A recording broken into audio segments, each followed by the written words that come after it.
अब तो तू प्रसन्न है ना? अपने पुत्र को नियंत्रित नहीं कर पाई, इस कारण आज मैं विपत्ति में फंस गई। ये सारा तेरा दोष है विंता।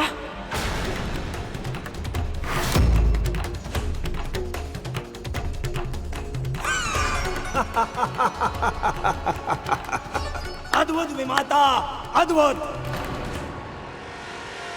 जिस स्त्री ने तेरे लिए अपने प्राण संकट में डाल दिए, तू उसे दोष दे रही है। अब भी रक्षा करना चाहती है तो अपनी स्वामिनी की, अर्थात अपनी बहन की। जैसा व्यवहार तूने अपनी बहन के साथ किया है, ऐसा व्यवहार तो हम असुर भी एक दूसरे के साथ नहीं करते। और फिर भी संसार हमें बुरा कहता है। दिति दीदी के पुत्र हो, इस नाते मेरे लिए भी मेरे पुत्र समान ही हो। इसी कारण अब तक तुम्हारी धृष्टता सहती रही, पर यदि तुमने आगे बढ़ने का प्रयास किया तो मैं वही करूंगी जो एक मां को करना चाहिए। मैं तुम्हें रोकूंगी किसी भी मूल्य पर। बस, बहुत बोल चुके तुम। अब मेरा कथन ध्यान से सुन। यदि तू चाहती है कि मैं तुझ पर और तेरी स्वामिनी पर दया करूं, तो चुपचाप बिना एक भी क्षण गवाए उस गरुड़ को महल से बाहर निकाल। वो यहाँ नहीं है, बाहर गया है किसी आवश्यक कार्य से। अच्छा, तो वो बाहर गया है, तो तू बता कहाँ गया है वो तेरा पुत्र? हमें ज्ञात नहीं है। अच्छा, तो तुझे नहीं पता कहाँ गया है वो? मैं सत्य कह रही हूँ। तेरे सत्य का प्रमाण तो समय देगा, और जब तक वो नहीं लौटता मैं उसकी यही प्रतीक्षा करूंगा। गरुड़ के साथ पिछली मुठभेड़ में मुझे ऐसा रहस्य ज्ञात हो गया था जिसके कारण उसके प्राण मेरी मुट्ठी में है। जानना नहीं चाहोगी वो रहस्य क्या है? वो कहीं भी जाए, कितनी भी दूर जाए, किंतु लौटकर अपनी माता के पास अवश्य आता है।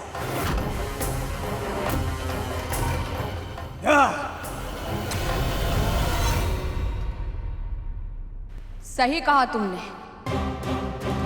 मेरा पुत्र अवश्य ही मेरे पास लौट कर आएगा, पर उससे पहले तुम सबको यहां से लौट जाना चाहिए। यदि उसने तुम्हें मेरे और महारानी के साथ ऐसा दुर्व्यवहार करते हुए देख लिया तो मैं भी उसके क्रोध से तुम्हें बचा नहीं पाऊंगा। कल्पना करो पुत्र, अपनी विमाता अदिति की रक्षा के लिए यदि वो तुम सबसे अकेले युद्ध कर सकता है, तो अपनी माँ की रक्षा के लिए वो क्या नहीं करेगा? उस रक्षा करने के लिए तो उसे यहाँ आना चाहिए ना, पर वो तो यहाँ पर है ही नहीं। जब तक वो लौट कर आएगा तब तक बहुत विलंब हो चुका होगा।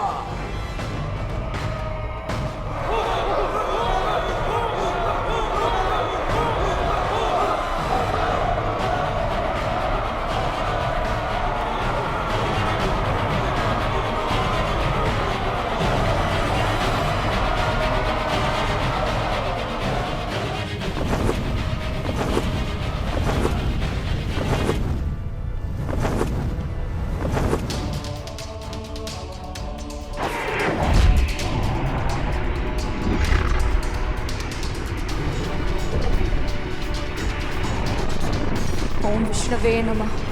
ओम विष्णवे नमः। ओम विष्णवे नमः। ओम विष्णवे नमः। ओम विष्णवे नमः। ओम विष्णवे नमः। ओम विष्णवे नमः। ओम विष्णवे नमः। ओम विष्णवे नमः। ओम विष्णवे नमः। ओम विष्णवे नमः। ओम विष्णवे नमः। ओम ओम विष्णवे नमः, ओम विष्णवे नमः।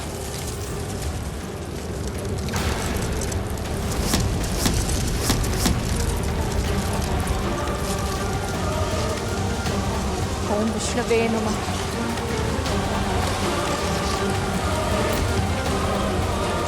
ओम विष्णवे नमः।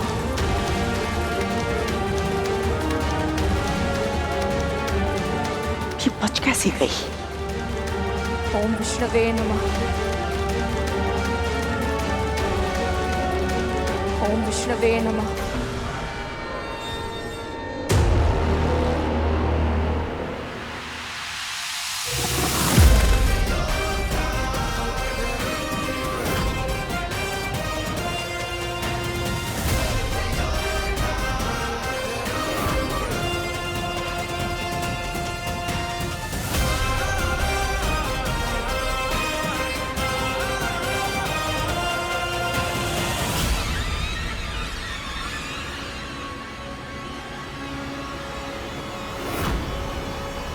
मेरे पुत्र,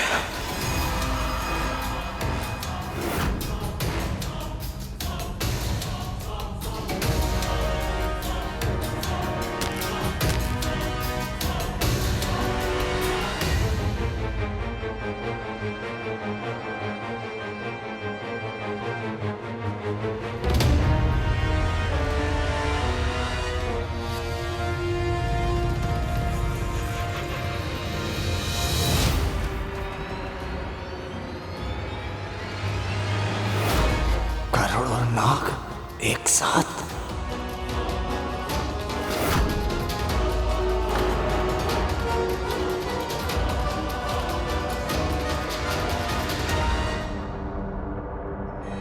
हमारी मां को भयभीत करने का दुस्साहस नहीं करना चाहिए था तुझे।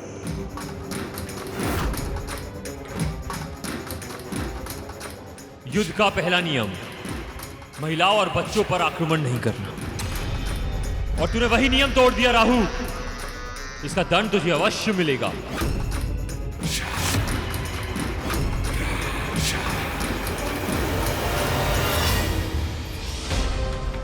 भले ये नाग कितने भी निष्ठुर हो, अपनी मां के लिए निष्ठावान और युद्ध के नियम के प्रति सम्मान भी रखते हैं।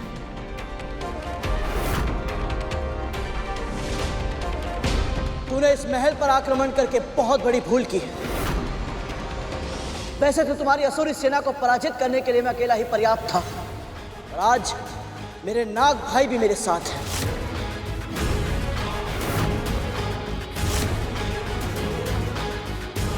अब तू अपने प्राणों की रक्षा कैसे करेगा राहु?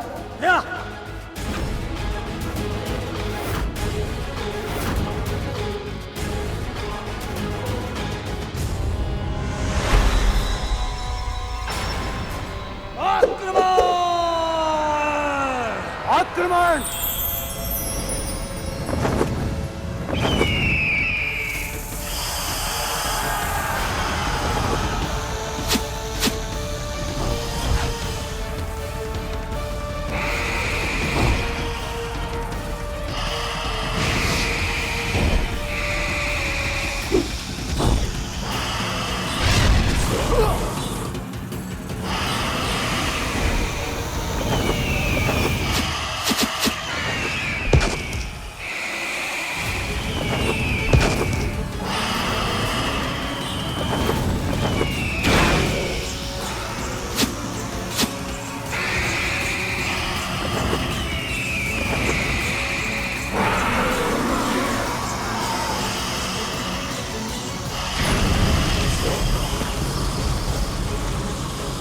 मेरे दोनों पुत्र इतने शक्तिशाली हैं कि इनके विष का भय इन असुरों को एक पग भी आगे नहीं बढ़ने दे रहा है।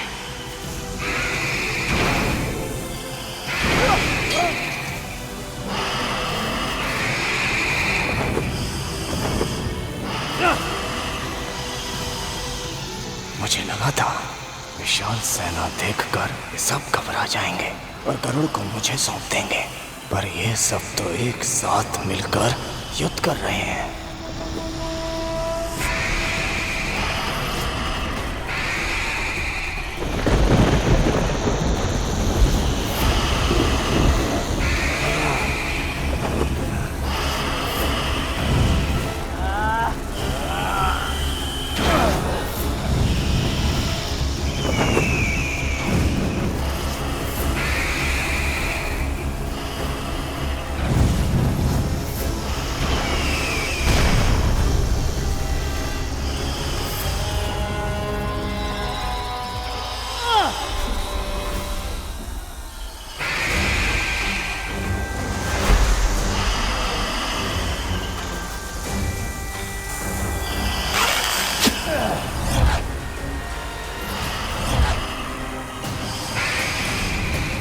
दीदी, किसी भी उपाय से हमें इन सबको रोकना होगा।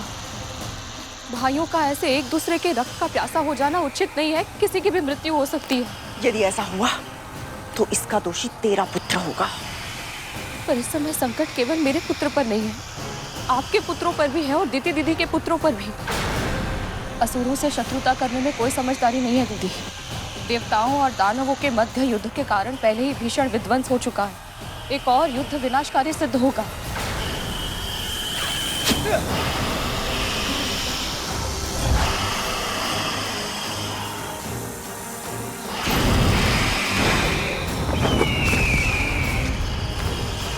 प्रश्न केवल मेरे पुत्र का नहीं है दीदी, आपके पुत्रों के प्राण भी संकट में हैं।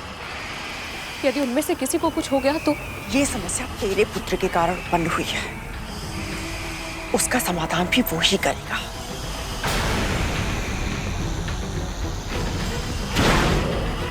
दीदी, क्या कर रही हैं आप?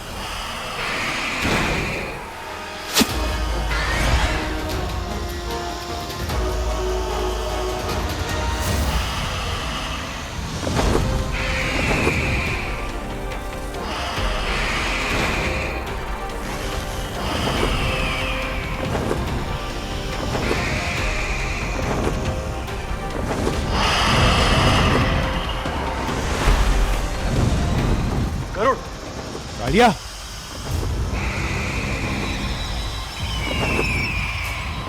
गरुड़ दास है हमारा।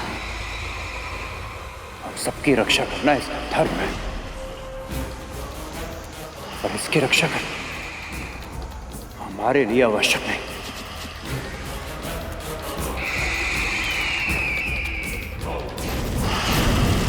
है तो ये हमारा शत्रु। यदि एक शत्रु दूसरे शत्रु को समाप्त कर देता है तो उससे उत्तम हमारे लिए और क्या होगा। वाह तक्षक भैया, क्या कूटनीति है आपकी।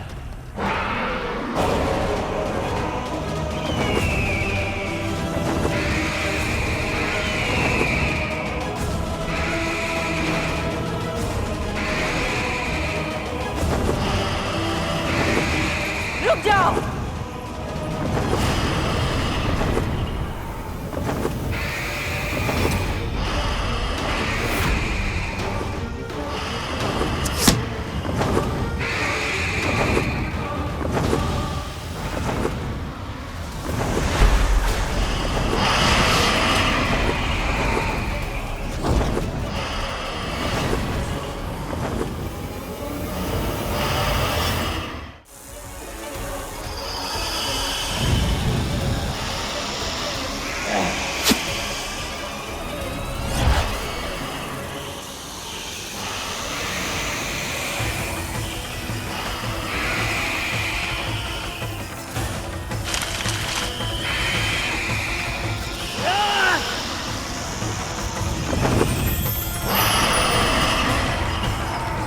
रानी, आप यहाँ क्या कर रही हैं? आप महल के भीतर जाइए, वहाँ आप सुरक्षित हैं। युद्ध करना बंद कर और मेरे संग चल।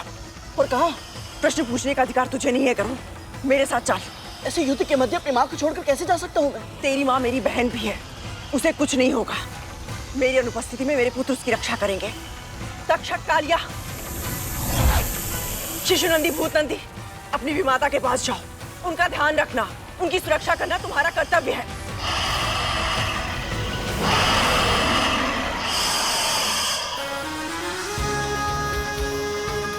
मेरी आज्ञा ना मानकर तू मेरी नहीं, अपने माँ के संस्कारों की भी अवहेलना करेगा।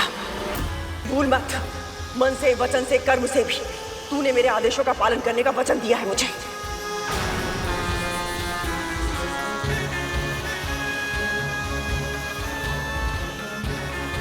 जी महारानी।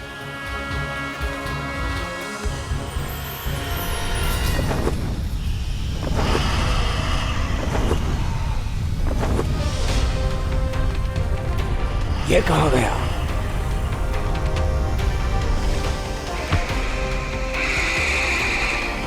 तुम्हारे महाराज बलि को मेरा पुत्र चाहिए था ना? महारानी कद्रू स्वयं उसे उनके पास लेकर जा रही है। अब तुम इन सर्पों को छोड़ दो पुत्र। कहीं इसमें भी इन सब की कोई चाल तो नहीं? पता करना होगा। इतनी आसानी से नहीं, कभी नहीं।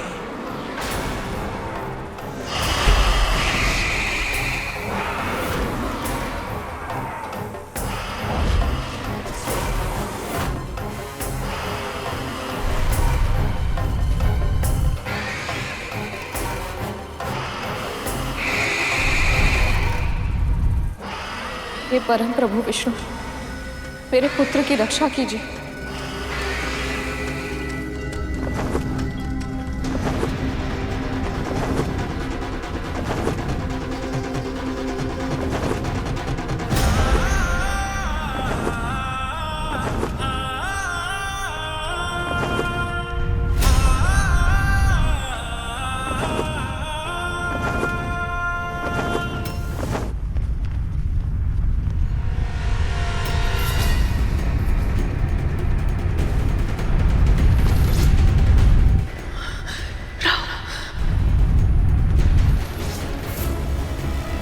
महारानी, आप मुझे कस के पकड़ लीजिए।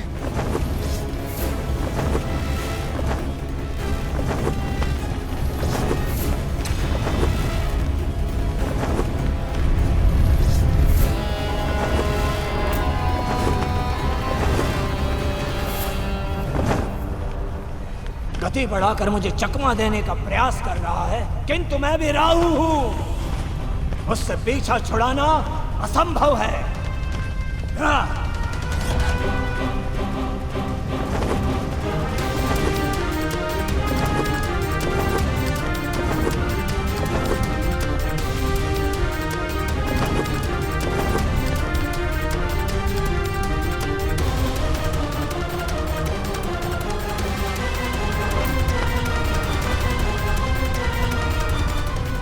ये कहाँ गया?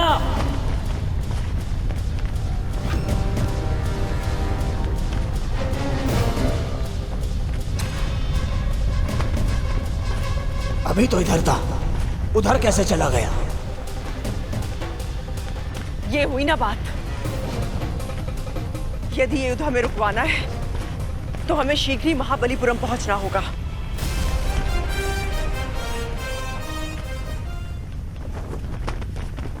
सूर्य के समान गति है मेरी, फिर भी ये पक्षी आगे निकल गया। मुझसे भी अधिक वेग से कैसे उड़ सकता है ये?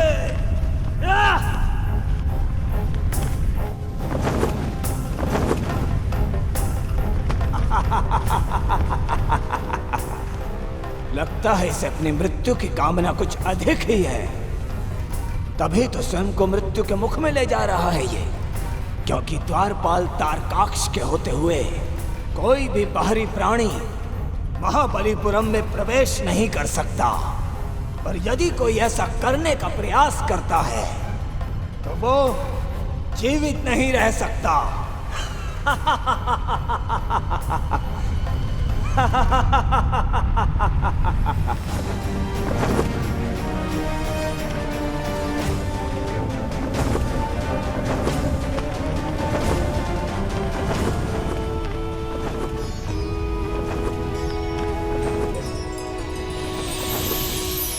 इस नगर के सौंदर्य से अपने लक्ष्य को मत भटका, सीधे चल राजमहल की ओर।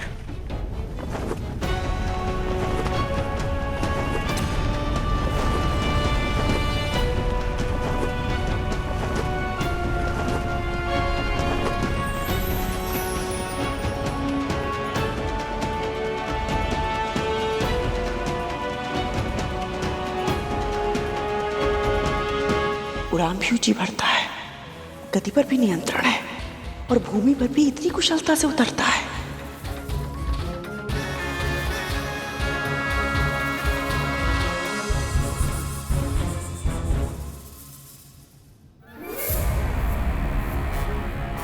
इतने बड़े महाराज के महल में कोई सैनिक ना हो, ये तो असंभव है। आप चिंतित मत होइए महारानी, मेरे होते हुए आपको कोई हानि नहीं पहुंचा सकता। मेरे होते हुए आपको कोई हानि नहीं पहुंचा सकता। मेरे होते हुए आपको कोई हानि नहीं पहुंचा सकता।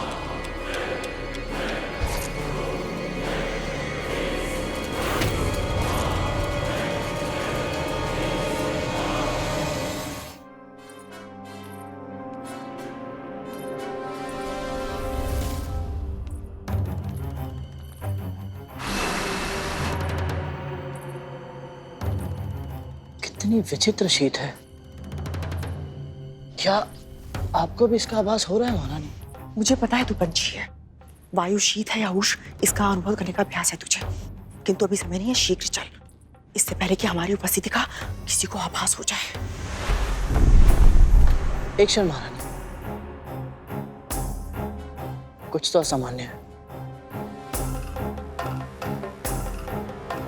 भय लग रहा है तुझे तो अपने पांव को तनिक कष्ट दे, और हाँ, भीतर जाकर अपना मुंह मत खोलना। जब तक मेरी आज्ञा ना मिले मौन रहना।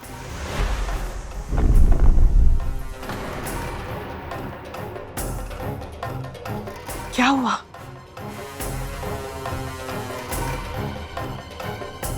यह मूर्ति नहीं है महारानी, कोई असुरी माया है।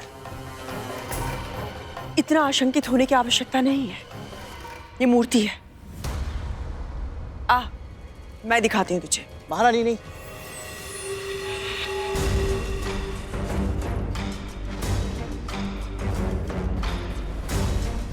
महारानी रुकिए।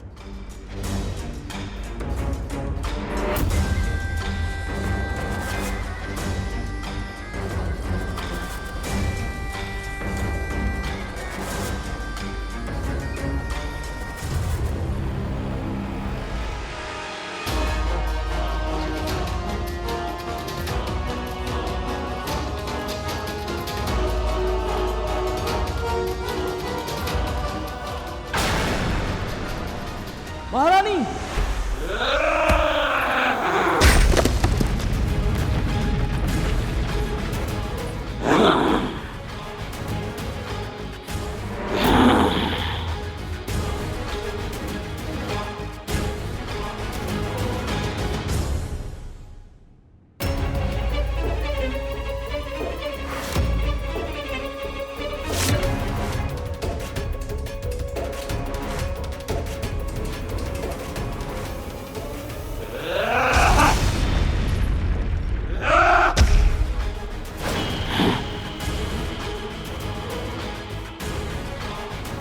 जिसके प्रहार से महाबलीपुरम की भूमि भी फट गई, उस भीषण असुर का वार ऐसे सह गया ये, जैसे किसी ने फूल मारा हो।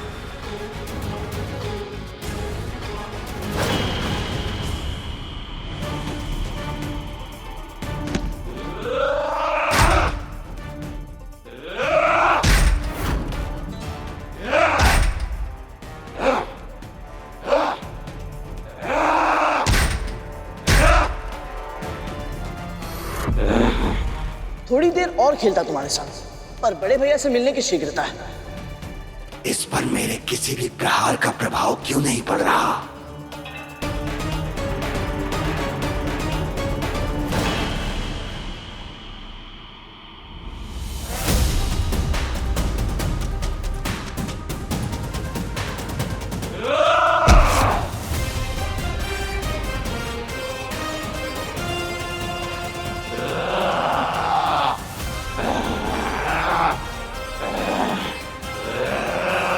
मेरी विमाता पर प्रहार करने का दुस्साहस दोबारा मत करना।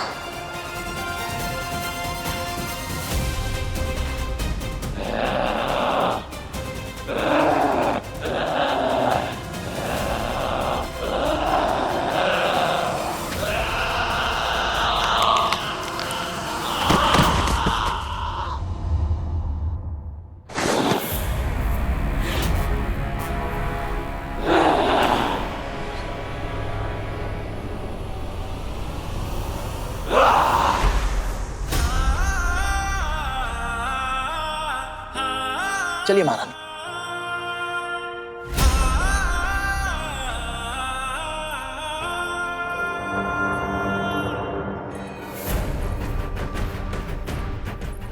करुण ने द्वारकाक्ष को पराजित कर दिया, असंभव।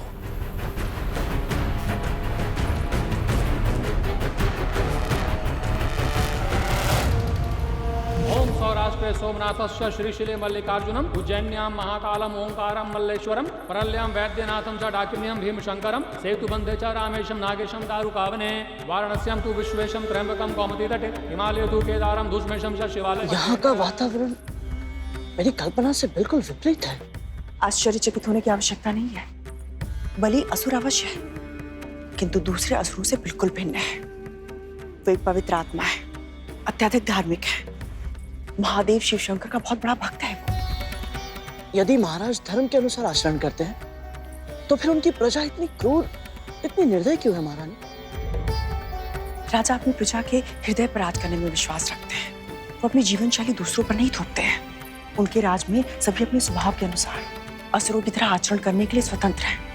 वो स्वयं भी एक संयमी जीवन जीते हैं। अद्भुत। अभी तो बड़े भैया से मिलने में और अधिक आनंद आएगा। भूलना मत, तुम उसके लिए भाई नहीं हो, शत्रु हो तुम उसके। तुमने उसकी सेना को अपना कार्य करने से रोका था। उसके कुछ असुरों का वध भी किया था तुमने। शत्रु और भाई का अंतर तो मैं संभाल लूंगा, बस मेरी माँ और मेरे अन्य नाग भाई ठीक हो। ओम विष्णवे नमः। ओम विष्णवे नमः। ओम विष्णवे नमः। ओम विष्णवे नमः।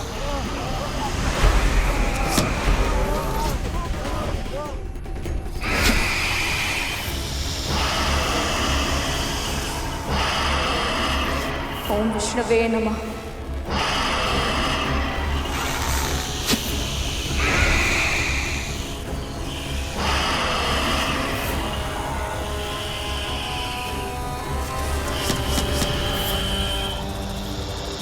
ओम विष्णवे नमः। ओम विष्णवे नमः। ओम सौराष्ट्र सोमनाथस्य श्रीशिले मल्लिकार्जुनम उज्जैन्यां महाकालम ओंकारम मल्लेश्वरम परल्यं वैद्यनाथं च डाकिन्यं भीमशंकरम सेतुबन्ध च रामेशम नागेशम दारुकावने वाराणस्यां तु विश्वेशम त्र्यंबकम गोमती तटे हिमालयं तु केदारम धुष्मेशम च शिवालये एतानि ज्योतिर्लिंगानि सायं प्रातः पठेन्नरः स्मरणेन विनश्यति। ओम त्र्यंबकम यजामहे सुगंधिं पुष्टिवर्धनम उर्वारुकमिव बंधनान् मृत्योर्मुक्तिरमृतात्। महाराज बलि तो स्वयं धर्म के मार्ग पर चलते हैं, तो फिर इन्होंने अदिति माँ की तपस्या भंग करने का प्रयास क्यों किया? सभी पुत्र मेरे शेषनाग और वासुकी के जैसे नहीं होते, जो धर्म और अपनी माँ की इच्छाओं में से किसी एक को चुने। बलि के लिए जितना महत्वपूर्ण उसका धर्म है, उतनी ही महत्वपूर्ण उसकी माँ की इच्छाएं भी है। उसने वही किया जो मेरी बहन दिति चाहती थी। वो राजा अवश्य है, किंतु सत्ता की कुंजी उसकी माँ के हाथों में है। इसलिए यदि हमें युद्ध रोकना है तो बलि से अधिक उसकी माँ को मनाना होगा। बिल्वपत्रम समर्पणाम।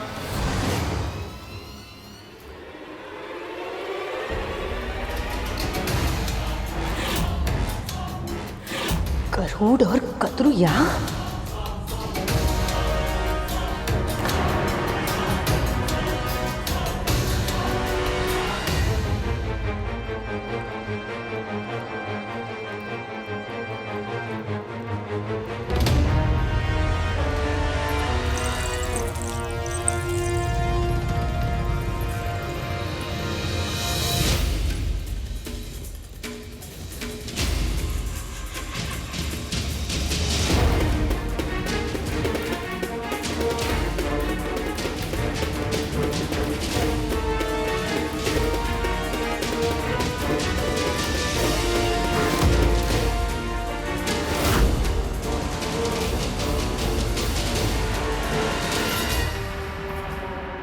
तुम यहाँ पे क्या कर रही हो कद्रू? ये पक्षी ये यहाँ पे क्या कर रहा है? ये भीतर कैसे आया? किसी द्वारपाल ने रोका नहीं इसे?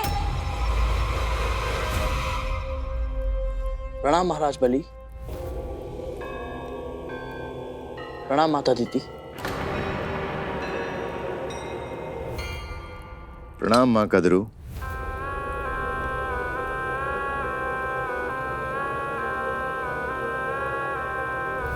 कद्रू, बिना बुलाए आने का क्या अर्थ होता है? बिना बुलाए तो सेना तुमने भी भेज दी थी मेरे महल में। तुम्हें क्या लगता था कद्रू? ये पक्षी ये असुरों के साथ युद्ध करेगा, उनका वध करेगा और हम इसे इसके अपराधों का दंड भी नहीं देंगे? क्षमा कीजिए राजमाता, यदि आपको दंड देना ही था तो केवल मुझे दंड देती। मेरी माँ को, विमाता को मेरे नाग भाइयों को सम्मिलित करने की आवश्यकता क्या थी? उन्हें इन सब में सम्मिलित होने की कोई आवश्यकता नहीं है। पर वो तो पहले से ही सम्मिलित हो चुके हैं। तुम्हारे पुत्र राहु ने केवल विंता को ही नहीं, मुझे भी धमकी दी थी। इसी कारण मेरे पुत्र और तुम्हारे पुत्र आपस में युद्ध कर रहे हैं।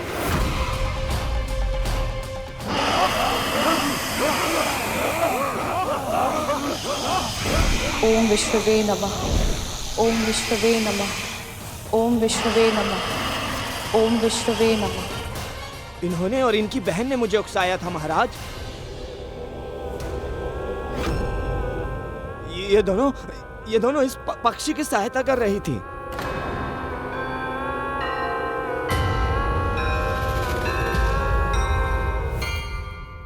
दीदी, गरुड़ के कारण असुरों का भी रक्त बह रहा और मेरे पुत्र भी चोटिल हो रहे हैं। इससे पहले कि किसी के प्राण चले जाए, हमें इस युद्ध को रोकना होगा। यदि तुम्हारी यही इच्छा है कि ये युद्ध रुक जाए, तो ये युद्ध रुक सकता है।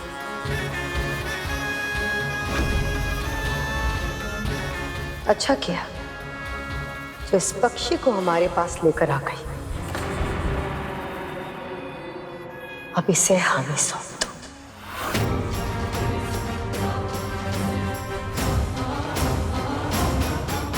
कभी नहीं, कभी नहीं, कभी नहीं।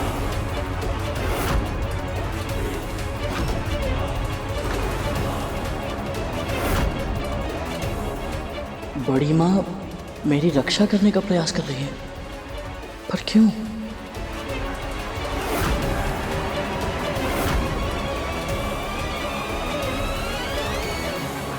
क्षमा करें माँ कद्रू, पर क्या आप मेरी एक जिज्ञासा शांत कर सकते हैं? अवश्य महाराज बलि। अब से कुछ दिन पहले आप चाहती थी कि हम असुर गरुड़ का अंत कर दें, और अब जब हम अपना प्रतिशोध लेना चाहते हैं तो आप हमें रोक रही हैं। ऐसा क्यों माँ कद्रू? तब से अब तक ऐसा क्या बदल गया आप दोनों के बीच? बहुत कुछ। अब ये स्वतंत्र उड़ने वाला पंछी नहीं रहा, अब ये दास है मेरा। अब ये दास है मेरा। अब ये दास है मेरा।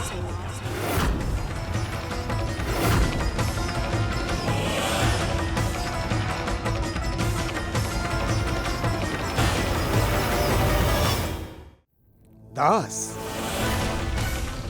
ये पक्षी जिसने बड़े बड़े योद्धाओं को पराजित कर दिया, बजरंग जैसे महायोद्धा को भी खदेड़ दिया,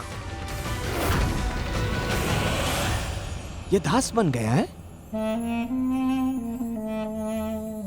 और वो भी अपनी विमाता का?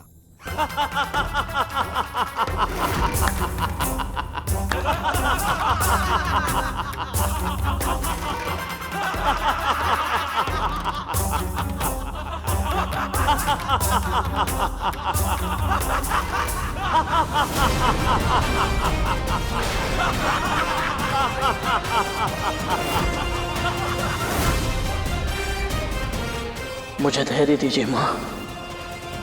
मन को स्थिर करना है तो विचारों को स्थिर करना सीख।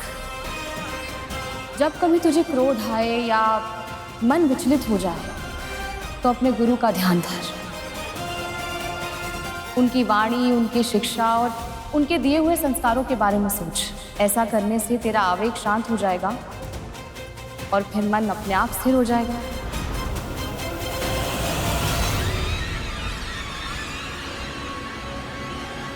कद्रू में कैसे विश्वास कर लूं कि तुम जो कह रही हो वो सत्य है? ये वही गरुड़ है जो अदिति को संकट में देखकर अपना स्थान छोड़ने के लिए तैयार नहीं हुआ था।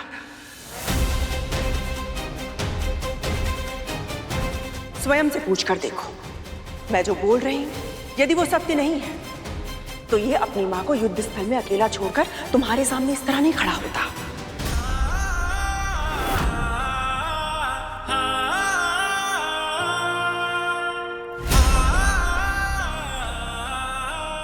ये केवल मेरे आदेश पर यहां पर आया है,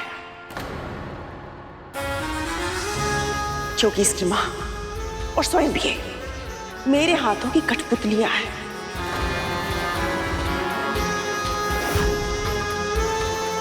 मैं जैसे चाहूं जब चाहूं इन्हें अपने संकेतों पर नचा सकती हूं। तो आप चाहते क्या है माँ कद्रू? शांति।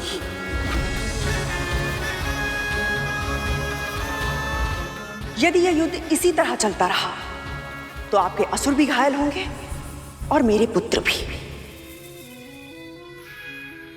आप जानते हैं कि गरुड़ ने किस तरह असुर सेना को पराजित कर दिया था।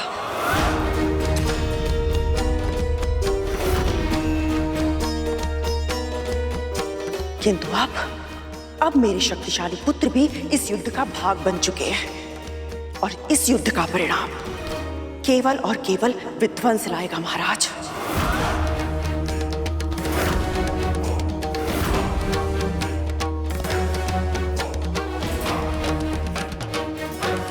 दोनों ओर के योद्धा अपने प्राण गंवा देंगे। इसलिए इस युद्ध को समाप्त करने में और मेरे पुत्रों को कभी भी कोई ना हानि पहुंचाने का यदि आप मुझे वचन देते हैं तो मैं भी आज आपको एक वचन देती हूं।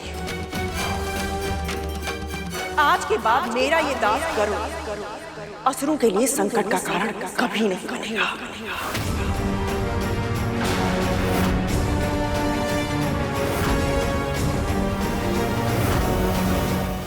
महारानी, आप कैसे ये वचन दे सकती हैं? असुरों ने मेरी मां पर आक्रमण किया है, मेरे नाग भाइयों को संकट में डाला है, और आपको भी तो मत बोल कि तू मेरा दास है।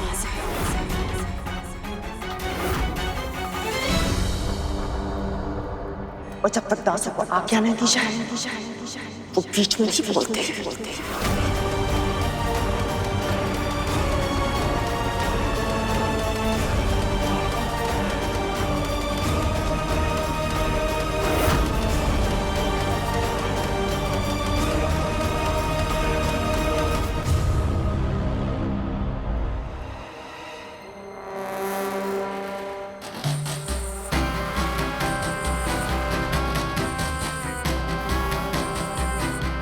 गरुड़ को दंड दिए बिना यहां से वापस जाने नहीं दे सकता।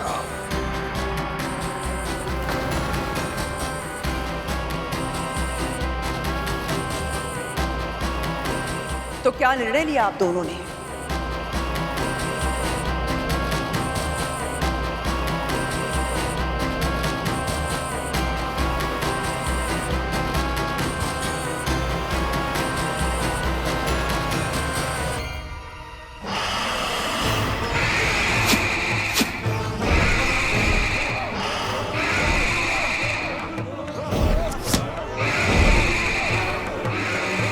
ओम विष्णुवे नमः। ओम विष्णुवे नमः। हमें आपके निर्णय की प्रतीक्षा है महाराज बलि।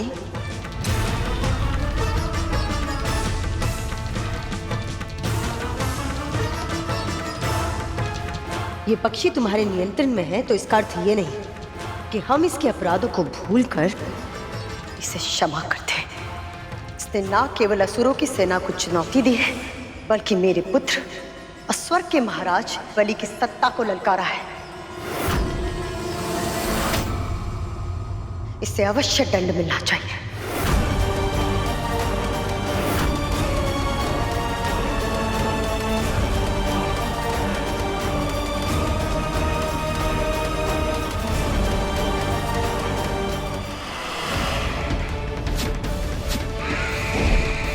ओम विष्णुवे नमः। ओम विष्णुवे नमः।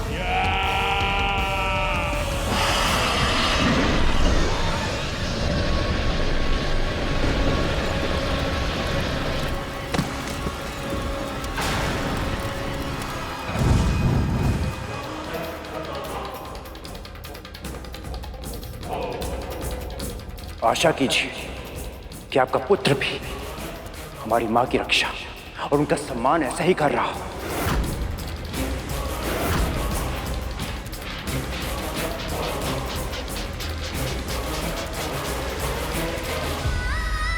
न जाने मेरे गरुड़ के साथ वहां क्या हो रहा होगा।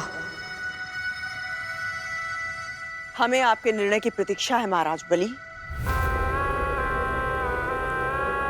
ये पक्षी तुम्हारे नियंत्रण में है, इसका अर्थ ये नहीं कि हम इसके अपराधों को भूलकर इसे क्षमा करते हैं। इसने ना केवल असुरों की सेना को चुनौती दी है, बल्कि मेरे पुत्र और स्वर्ग के महाराज बलि की सत्ता को ललकारा है। इसे अवश्य दंड मिलना चाहिए।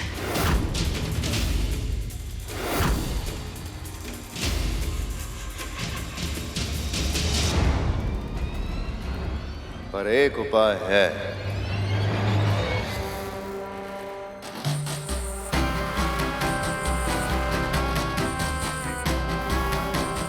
यदि गरुड़ अपने घुटनों के बल बैठ के हमसे क्षमा की याचना करे और यह प्रण ले कि दोबारा कभी हमारे मार्ग में नहीं आएगा,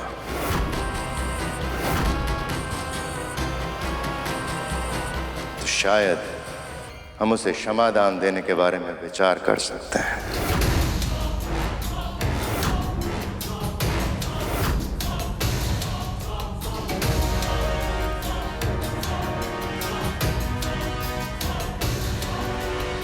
सुना नहीं तूने?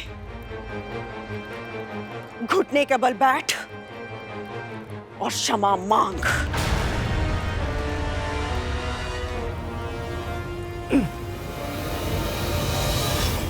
ये आदेश है मेरा गरुड़।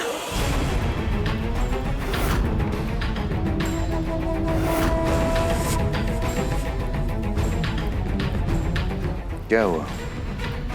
तुम्हारी माँ और नाग भाई अभी भी युद्ध स्थल में है।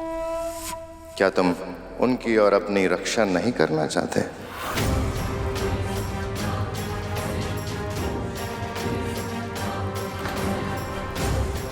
मेरी माँ की सुरक्षा से अधिक महत्वपूर्ण मेरे लिए और कुछ नहीं है। फिर चाहे उसके लिए मुझे अपने प्राण देने पड़े या अपना आत्मसम्मान खोना पड़े। किंतु महाराज, मेरी माँ ने मुझे सिखाया है कि किसी भी त्वरित लाभ के लिए या केवल वाद विवाद को समाप्त करने के लिए क्षमा मांगना उचित नहीं। क्षमा मांगने से पहले अपनी भूल का आभास होना अति आवश्यक है, क्योंकि यदि ऐसा ना हो तो क्षमा मांगने के बाद भी वह व्यक्ति फिर से वही भूल कर देगा और फिर उसकी क्षमा याचना का कोई अर्थ नहीं बचेगा।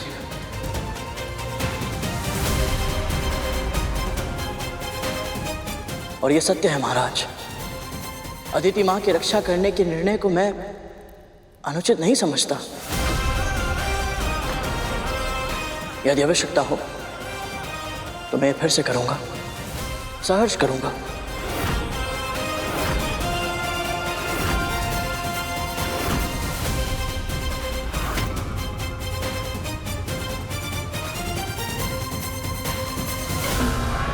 गरुड़ के वचनों में दृढ़ता है, इसके लिए मृत्युदंड सम्मान की बात होगी।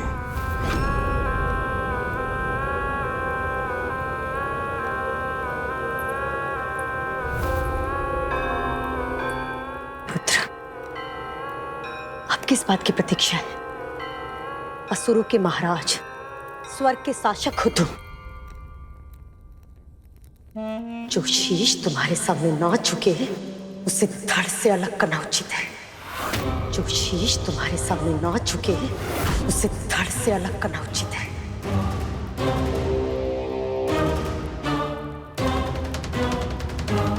दास होकर भी इतना अभिमान।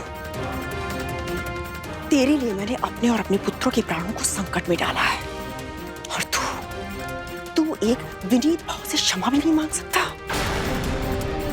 जब से इसकी मां दासी बनी है, उसने किसी आदेश की अवहेलना नहीं की। और एक ये है, ना तो उसने दास होने का धर्म निभाया, ना पुत्र होने का कर्तव्य।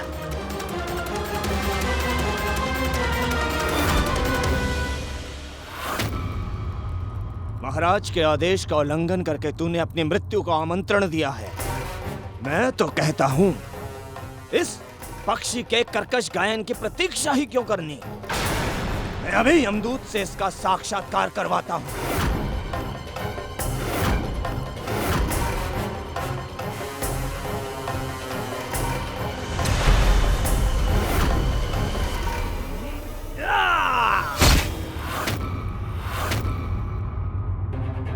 हे परम प्रभु विष्णु, मेरे पुत्र की रक्षा कीजिए, रक्षा कीजिए मेरे पुत्र की।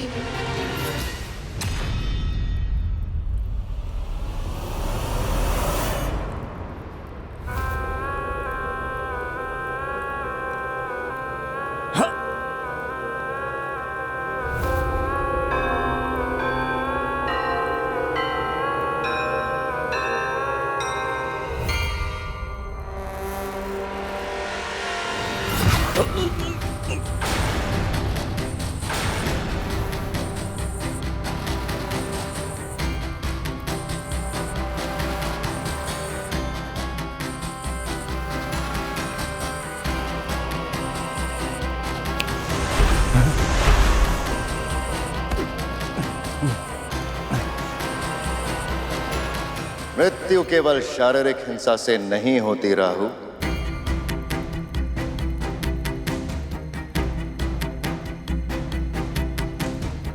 व्यक्ति अपना आत्मसम्मान खो के भी मृतक समान हो जाता है।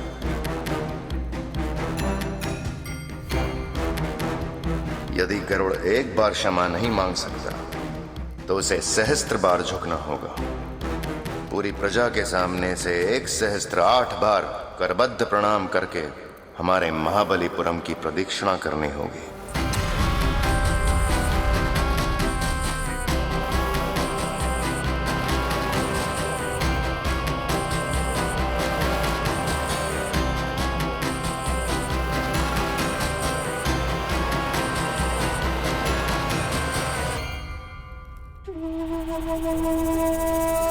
ज्ञात नहीं इसके पीछे इनकी क्या मंशा है, किंतु माँ की रक्षा के लिए मैं कोई भी दंड भुगत सकता हूँ।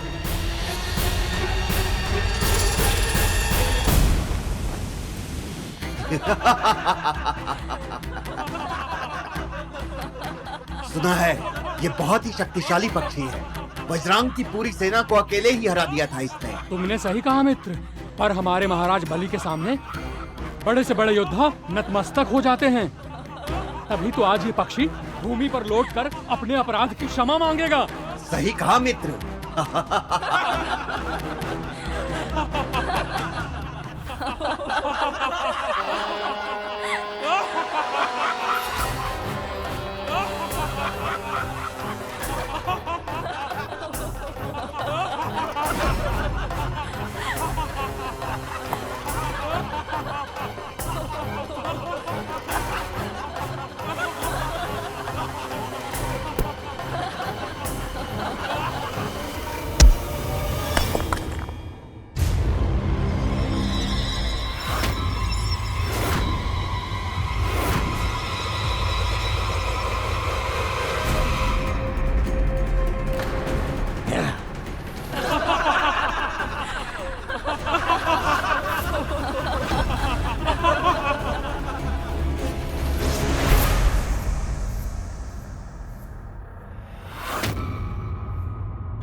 गरुड़, ये कोई साधारण पत्थर नहीं है, ये शालिग्राम है, प्रभु श्री विष्णु का प्रतीक रूप। ऐसी शिलाओं को बहुत पवित्र माना जाता है क्योंकि प्रभु के निशान इन पर कोई मानव नहीं बनाता, अपने आप बन जाते हैं समय के साथ प्रभु की कृपा से।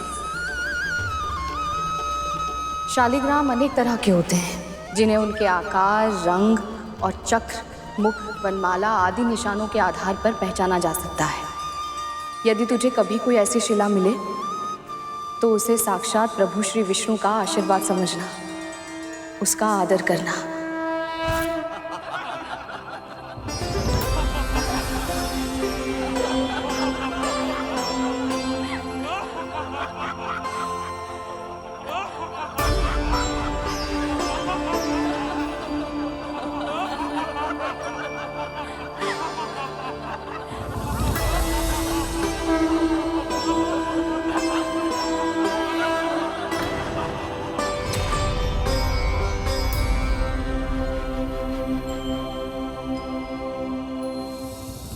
ओम विष्णवे नमः।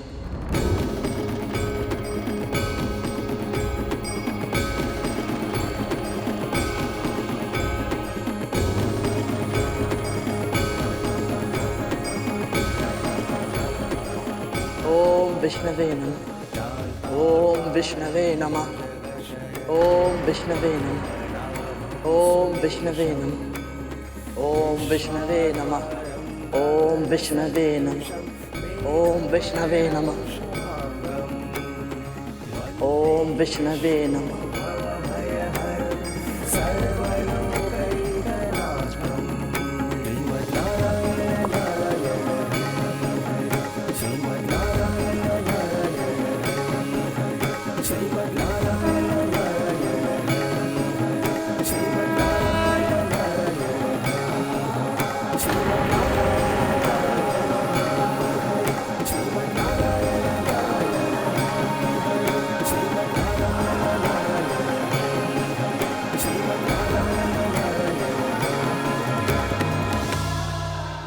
ओम विष्णवे नमः।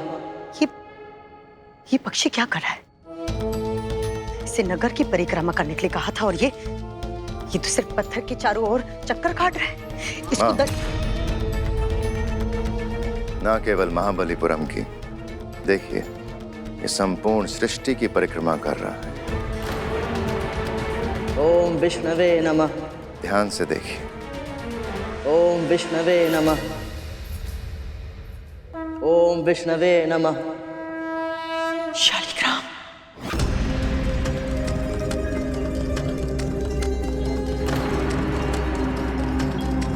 ओम विष्णवे नमः।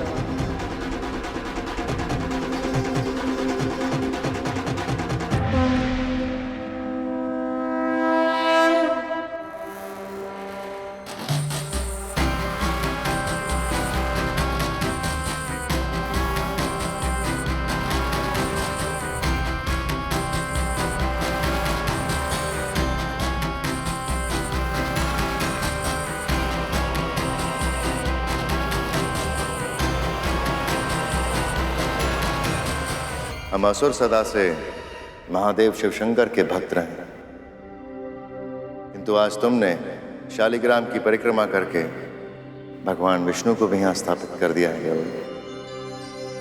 आज से महाबलीपुरम में भगवान विष्णु की भी भक्ति होगी।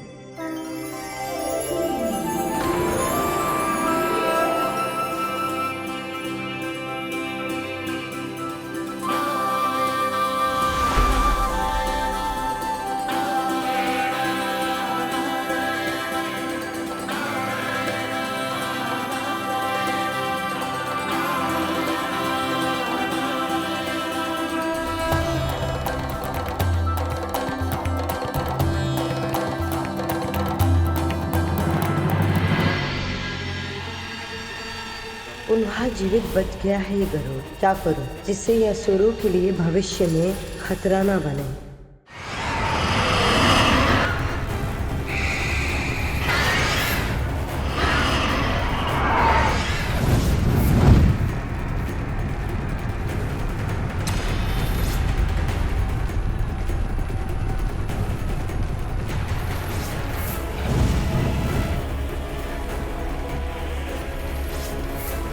बच क्या रहा हो?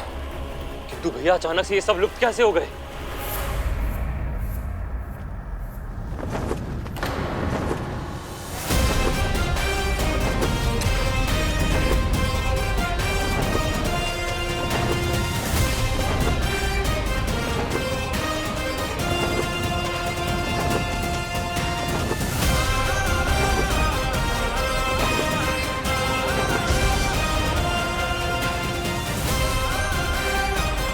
प्रभु, आपका कोटि कोटि धन्यवाद।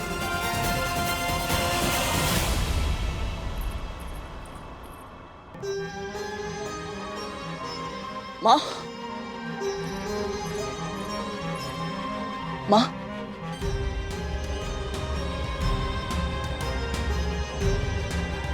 इसे छोड़िए माँ, आप सकुशल हैं?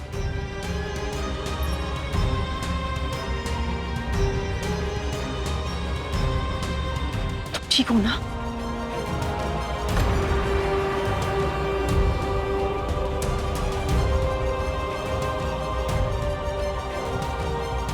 आज तुम दासों के लिए मैंने मेरे पुत्रों के प्राणों को दांव पर लगाया है।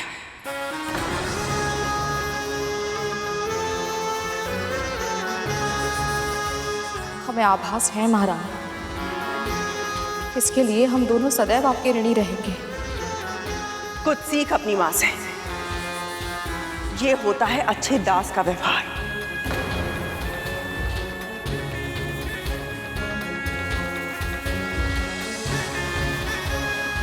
और तूने इस ऋण को स्वीकार किया, बहुत अच्छा किया। पर अपने पुत्र को समझाना।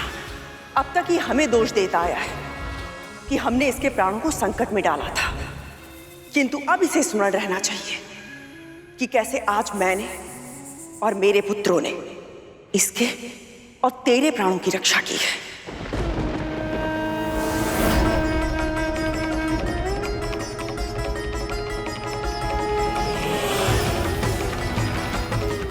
महारानी, मैं सच्चे हृदय से आप सबका आभारी हूं।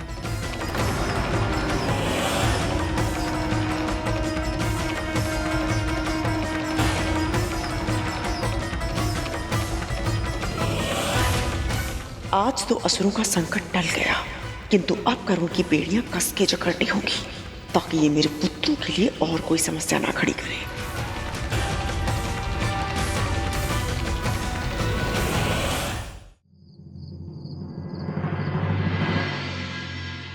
माया भी बहुत ढीठ है।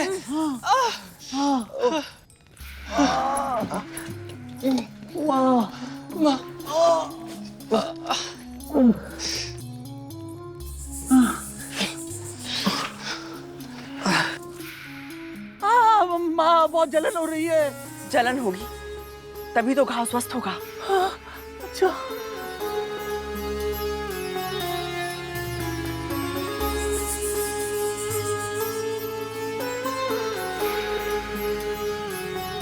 माँ, सत्य कहो, जब आप अचानक से गरुड़ के साथ चली गई तो मैं भी सोच विचार में पड़ गया। महाराज बलि से अकेले मिलने जाने का निर्णय आपको संकट में डाल सकता था। माँ, आपने ऐसा क्यों किया? क्योंकि वो अपने पुत्रों से बहुत प्रेम करती हैं। पता है उन्हें, गुरु शुक्राचार्य की मृत संजीवनी विद्या के कारण वर्तमान में असुर बहुत अधिक शक्तिशाली हैं। उन्हें सर्पों का शत्रु बनाना नहीं चाहती कद्रू दीदी। बड़ी माँ अपने पुत्रों की रक्षा करना चाहती थी, ये तो मैं समझता हूँ माँ। पर जब दीदी माँ ने उनसे कहा कि वो मुझे असुरों को सौंप दे और ये युद्ध समाप्त हो जाएगा, तो उन्होंने मेरी रक्षा क्यों की? क्यों मुझे दीदी माँ को नहीं सौंपा उन्होंने? क्योंकि मैं दीदी को अच्छे से जानती हूँ। वो गरुड़ को दास बना लेती और अवसर पड़ने पर उसकी अद्भुत शक्तियों को हमारे विरुद्ध उपयोग करती।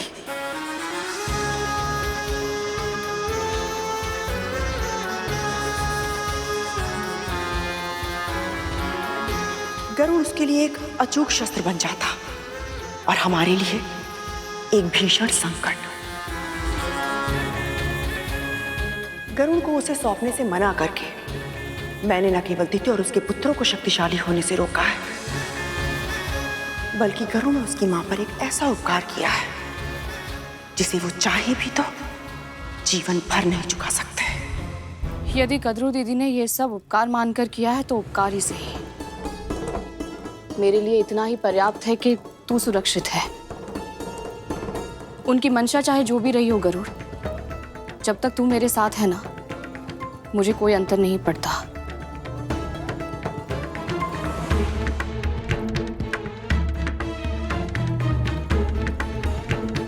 किंतु मुझे अंतर पड़ता है माँ। आखिर ऐसा क्या चल रहा है उनके मस्तिष्क में?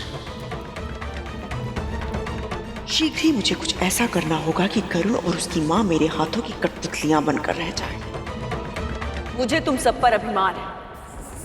आज जिस तरह तुम लोगों ने असुरों का डटकर सामना किया है, मेरा विश्वास और भी दृढ़ हो गया है। एक दिन तुम लोग पृथ्वी पर नहीं, अपितु पूरे त्रिलोक पर शासन करोगे।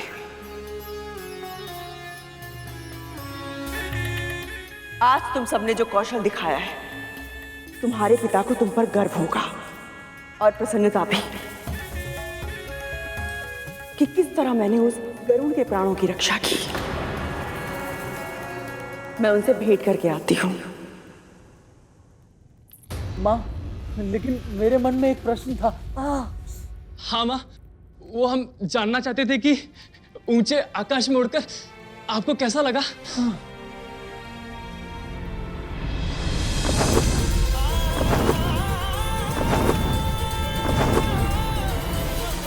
हाँ माँ, बताइए ना, आपको कैसा लगा पक्षियों की तरह उड़कर? सम्मोहक, मनमोहक, नदी के बहते जल की तरह मुक्त, किसी स्वप्न जैसा था आकाश में उड़ने का अनुभव।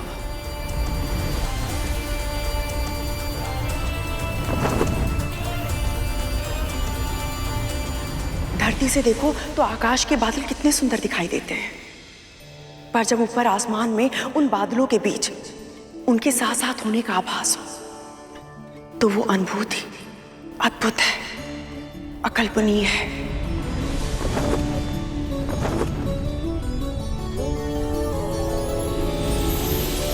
मैं तो सबसे अधिक प्रभावित हुई उस गरुड़ की गति से।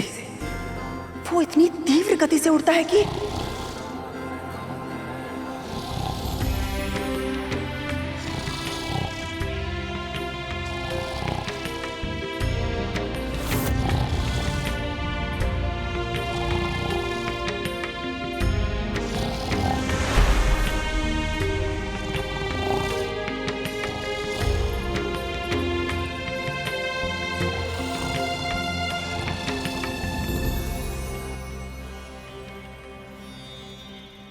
ओम नमः भगवते वासुदेवाय।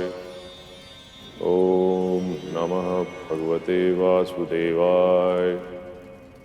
ओम नमः भगवते वासुदेवाय। ओम श्री भगवते वासुदेवाय।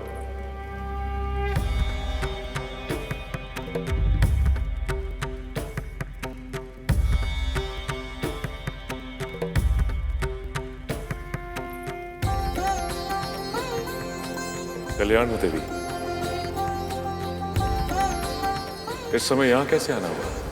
मैं आपको सूचित करना चाहती थी स्वामी कि असुरों ने हमारे महल पर आक्रमण कर दिया था, किंतु हमारे पुत्रों ने बहुत ही वीरता के साथ युद्ध किया और विंता की रक्षा की।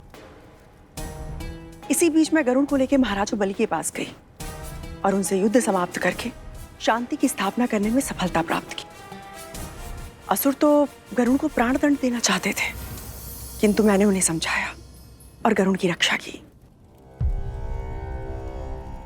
आपने नहीं, गरुड़ की रक्षा उसकी मां की प्रार्थनाओं और स्वयं भगवान श्री विष्णु ने की।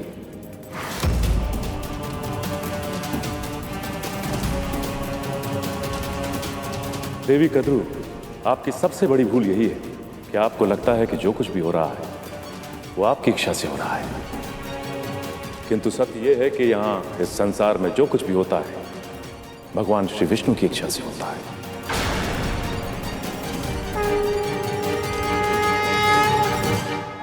कम से कम आज तो मेरे प्रयासों की प्रशंसा करते थे स्वामी।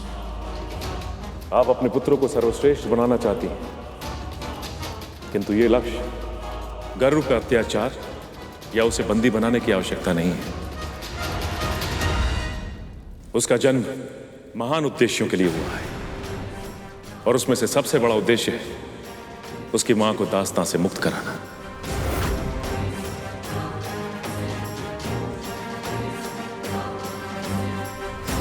आपको लगता है कद्रू के आपने छल से शर्त जीतकर विंता को दासी बनाया, किंतु आप तो केवल माध्यम थी।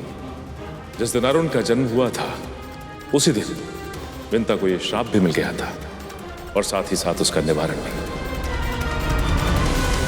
यदि आपके एक पुत्र ने आपको भीषण श्राप दिया है तो वही आपका ये दूसरा पुत्र आपको श्राप के बंधन से मुक्त करवाएगा।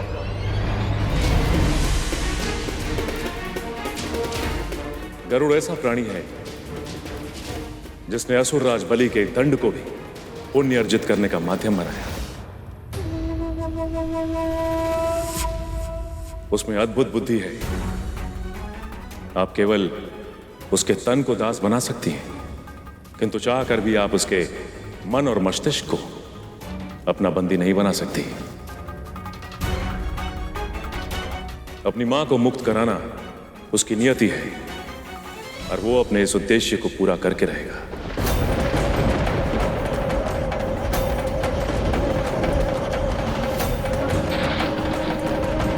आप केवल एक कार्य कर सकती हैं कि उसके उद्देश्य को और कठिन ना बनाएं। मैं यहाँ आई थी कि स्वामी के समक्ष अपने पुत्रों के पराक्रम की प्रशंसा कर सकूं, किंतु वे खुद करुण का पक्ष लेकर बात कर रहे हैं। नमो भगवते वासुदेवाय।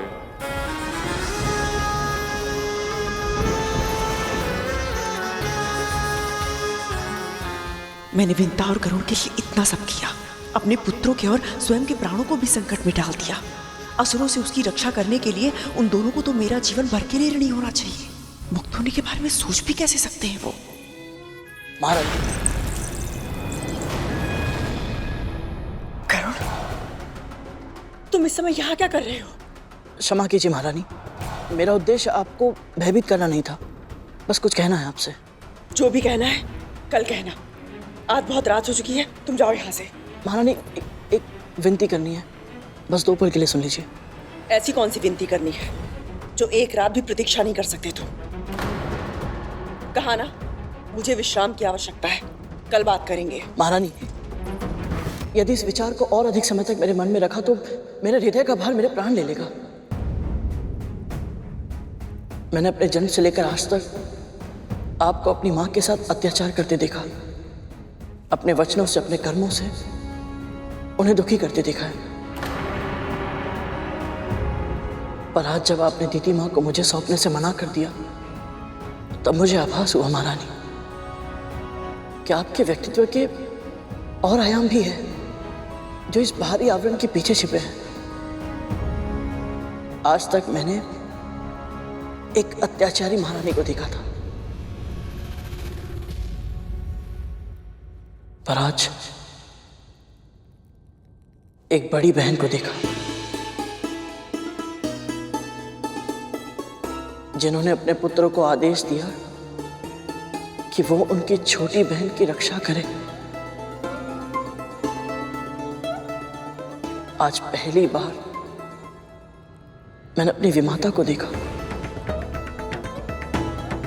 जो मेरे प्राणों की रक्षा करने के लिए स्वयं शत्रुओं के सामने दीवार बनकर खड़ी हो गई। आज पहली बार मैंने एक मां को देखा जो अपने पुत्रों से इतना स्नेह करती है कि उनके भविष्य की सुरक्षा के लिए उन्होंने अपना जीवन दांव पर लगा दिया। इसे प्रशंसा कहते हैं करो। तुम्हें तो विनती करनी थी ना। विनती करनी है, पर आपके भीतर छिपी अपनी बड़ी मां से विनती करनी है मुझे। मेरी मां को उनका जीवन लौटा दीजिए, उन्हें अपनी दास्ता से मुक्त कर दीजिए बड़ी मां।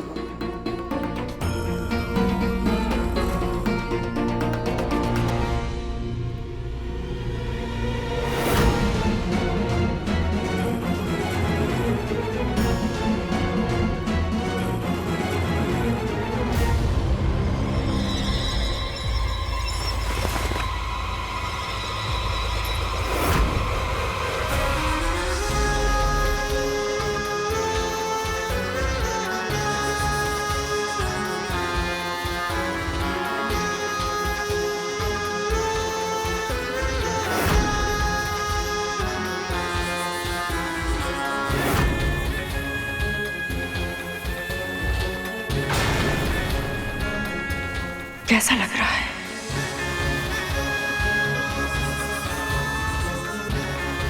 अच्छा नहीं लग रहा है ना? किंतु जिसका जो स्थान होता है उसे वही शोभा देता है। चरण पादुका चाहे कितनी भी अच्छी क्यों ना हो, उसे अपने सर के ऊपर नहीं रखा जाता,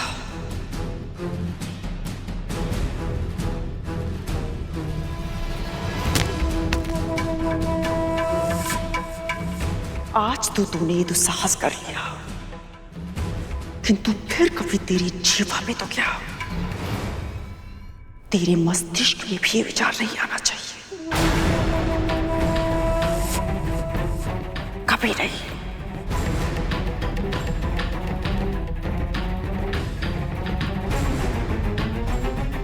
बड़ी माँ,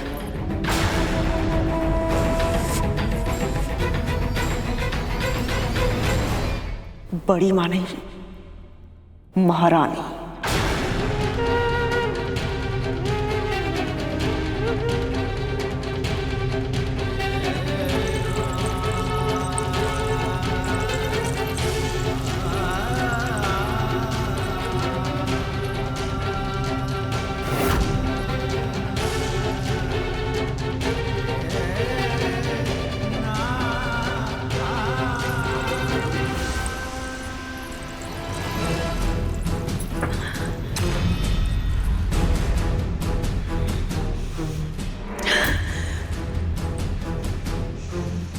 क्यों हर बार मैं ही क्यों मेरी हाथों की रेखाओं में इतना संघर्ष है? कुछ भी अगर अच्छा करना चाहो तो भी मेरे साथ ही बुरा होता है। क्यों? बस अब भले ही मुझे भाग्य को चुनौती देनी पड़े, अवश्य दूंगी मैं, किंतु इस बार उस विंता को जीतने नहीं दूंगी मैं, किसी भी मूल्य पर। यदि करुण ने उसे दास्ता से मुक्त करा दिया तो वो स्वयं भी मुक्त हो जाएगा, और फिर इतने वर्षों तक जो मैंने उनके साथ किया है उसका प्रतिशोध वो मुझसे और मेरे पुत्रों से लेगा। नहीं, बिल्कुल नहीं, किसी भी मूल्य पर ऐसा नहीं होने दूंगी मैं, किसी भी मूल्य पर।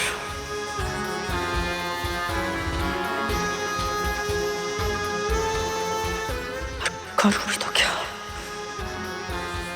कैसे उस पंछी को अपना पिंजरा छोड़ने से रोकूं मैं? कैसे रोकूं उसे मुक्त आकाश में उड़ने से? कैसे?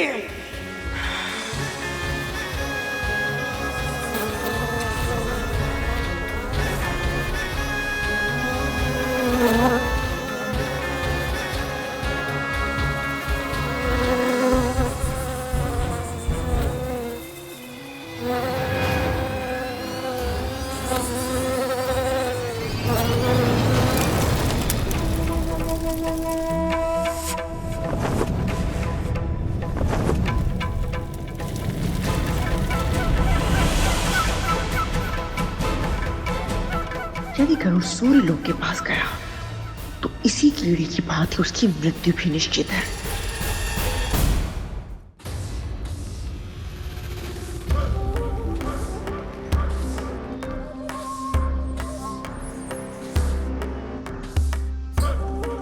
गरुड़ सुनो ना, तख्तू भैया, धूमल भैया,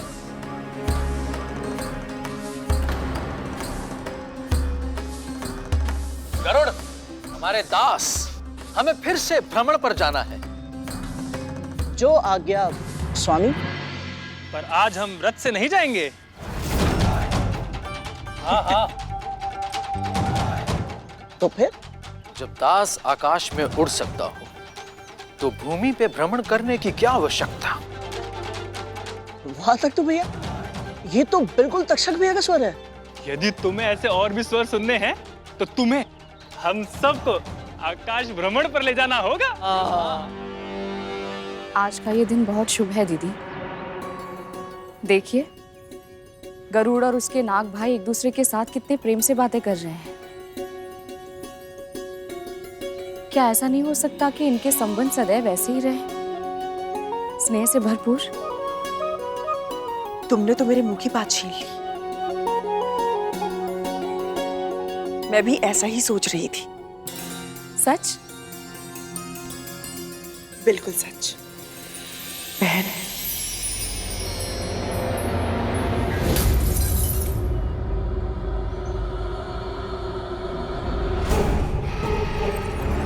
मैं तो ये भी सोच रही थी कि कुछ दिनों से युद्ध की काली छाया हम सब पर मंडरा रही है और अब तो हमारा महल भी उसकी चपेट में आ गया है। क्यों ना हम दोनों मिलकर शांति की स्थापना के लिए हवन करें? ये तो बहुत ही अच्छा विचार है। तो एक काम करो, तुम जाके वन से लकड़ी लेकर आओ, मैं हवन की तैयारी करती हूँ। ठीक है।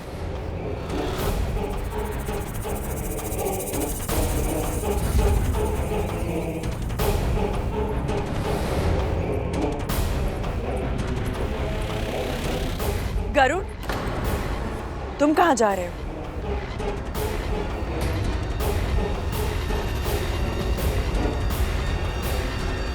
मैं और तुम्हारी माँ शांति स्थापित करने के लिए एक हवन करना चाहते हैं, पुत्र।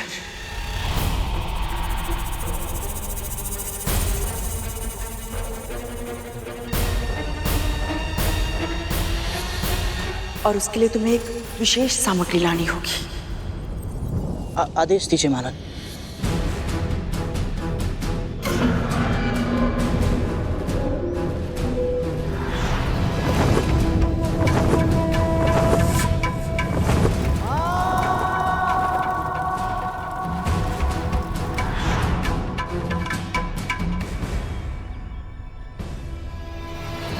महारानी, मुझे सूर्य पुष्प चाहिए, पुत्र। सूर्य पुष्प? हाँ। सूर्य पुष्प? और उसके लिए तुझे सूर्य लोक जाना होगा, क्योंकि यह अद्भुत पुष्प वहीं खिलता है, पुत्र।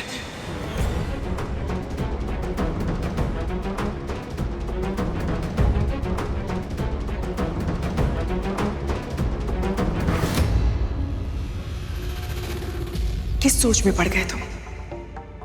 अपनी मां की दास्ता के अतीत को जानने के लिए तुम वैकुंठ तक चले गए थे, किंतु अपनी माता की एक छोटी सी इच्छा पूरी करने के लिए सूर्यलोक तक नहीं जा सकते, पुत्र।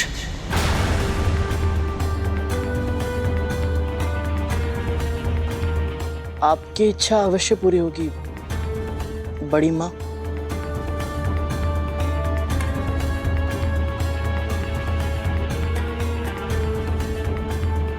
आपने जो कार्य दिया था उसे क्षण भर में समाप्त करके शीघ्र ही जाता हूँ।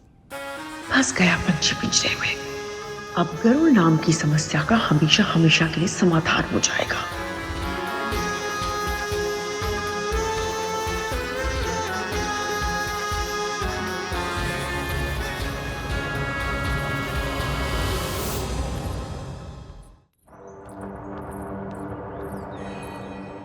गरुड़, हम भी तुम्हारे साथ चलेंगे।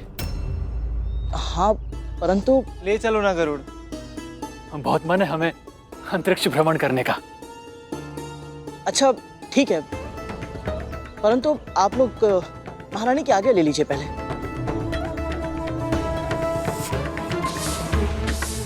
पर माँ की आज्ञा क्यों? उसकी तो कोई आवश्यकता ही नहीं है गरुड़। हाँ नहीं धूमल भैया, एक बार मैं अपनी माँ की आज्ञा के बिना घर से दूर जा चुका हूँ और मैं नहीं चाहता कि आप सब भी वही भूल करें। इसलिए आप लोग जाइए और बड़ी माँ की आज्ञा ले लीजिए। यदि उन्होंने आज्ञा दी तो मैं अवश्य आप सबको ले चलूंगा। मैं हाथ धोकर आता हूँ।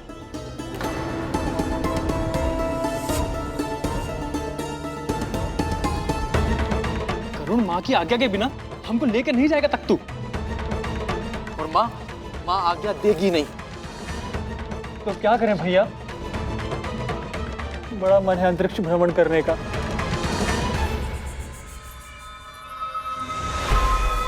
तू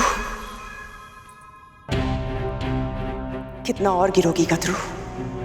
तुम्हारे स्वामी, जिनका हृदय इतना शुद्ध है कि देवता भी उनसे परामर्श लेते हैं, उन्होंने भी तुम्हें समझाया कि गरुड़ उसकी मां को मुक्त कर दो, किंतु तुम उनके सुझाव के बिल्कुल विपरीत कार्य कर रही हो। गरुड़ को गंभीर रूप से घायल करने का षड्यंत्र रच रही हो तुम, ताकि वो अपनी मां की रक्षा ना कर पाए। तुम भूल रही हो गदरू, जो अन्य व्यक्तियों के लिए विपदा उत्पन्न करता है उन्हें स्वयं भी उसी विपदा का सामना करना पड़ता है। आज तुम विंता के पुत्र को संकट में डालना चाहती हो, पर कहीं ऐसा ना हो कि तुम्हारे पुत्री तुम्हारे बनाए हुए जाल में फंस जाए।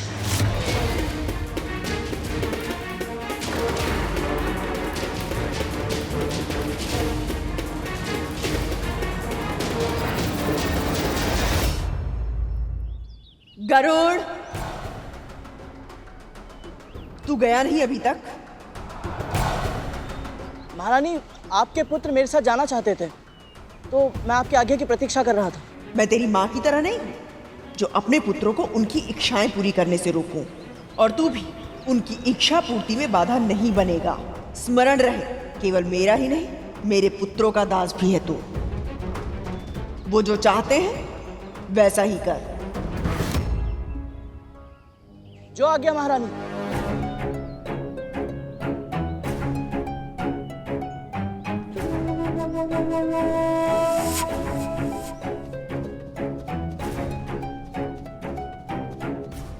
ऐसा कुछ नहीं होगा। मेरे पुत्रों के हित के लिए सबसे उत्तम क्या है, इस बारे में मेरे और मेरे स्वामी के विचार बिल्कुल भिन्न भिन्न है। मैंने पहले भी कहा था, एक पिता अनासक्त हो सकते हैं, किंतु मेरे लिए संभव नहीं है। और इसलिए मैंने उस गरुड़ रूपी संकट को अपने मार्ग से हटाने के लिए एक ऐसा उपाय सोचा है जिसकी काट संभव नहीं है। सत्य कहा तुमने, तुम्हारा उपाय अचूक है। जो तुमने सोचा वही होगा। विष्णु लोक की यात्रा के समय सूर्यदेव और गरुड़ की भेंटावशी हुई थी, किंतु उसने सूर्यलोक में प्रवेश नहीं किया था। किंतु अब तुम्हारे आदेश के कारण उसे सूर्यलोक के भीतर प्रवेश करना होगा, और तब होगा उसे सूर्य के असहनीय तेज और विकराल ताप का अनुभव। उसके पंख जल जाएंगे। मृत्यु नहीं भी हुई तो भी तड़प तड़प कर वो पृथ्वी पर गिर जाएगा।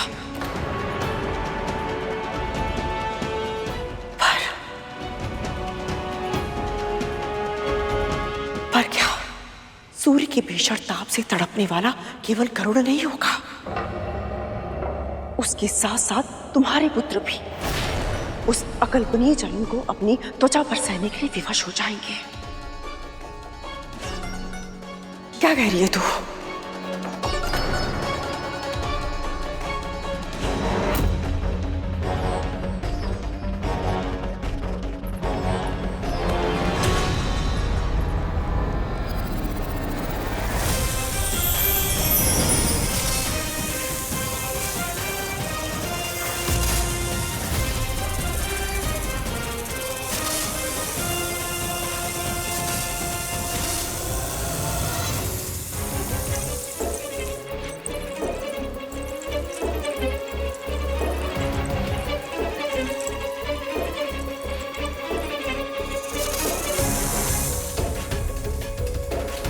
गरुड़, चलो चलो चलो। रुक जा गरुड़।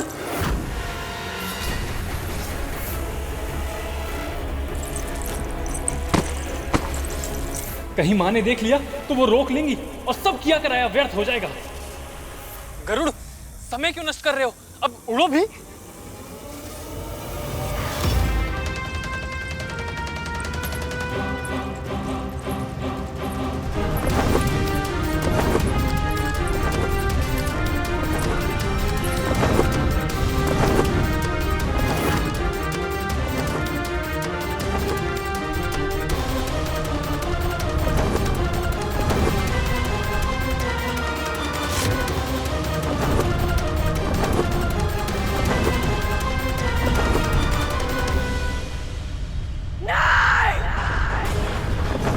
गरुड़ ऐसे ही और तीव्र और गति से अड़ो।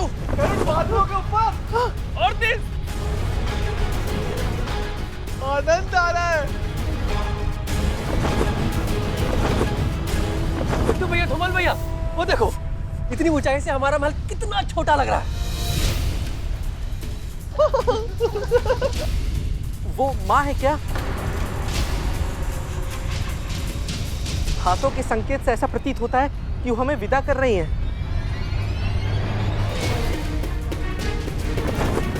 कहीं इसे पता न चल जाए कि माँ हमें रोकने का प्रयास कर रही है।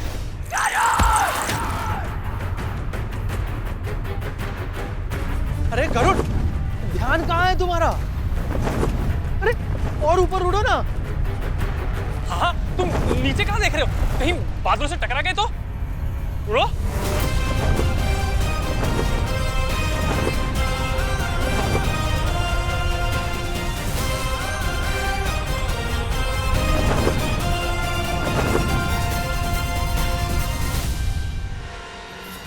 माँ, माँ, क्या हुआ? माँ आप इतनी घबराई हुई क्यों है? क्या हुआ माँ? बोलिए कुछ।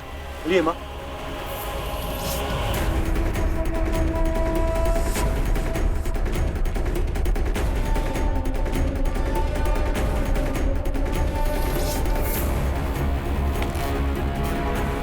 ये तो गरुड़ है। गति बढ़ाओ, गति बढ़ाओ, गति बढ़ाओ।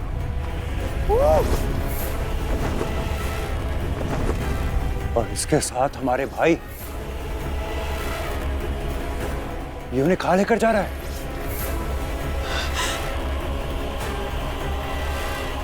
सूर्य लोक था। मैंने आदेश दिया था गरुड़ को वहां पे जाने के लिए, ये सोच करके उसके पंख चल जाएंगे, उसकी शक्ति समाप्त हो जाएगी। किंतु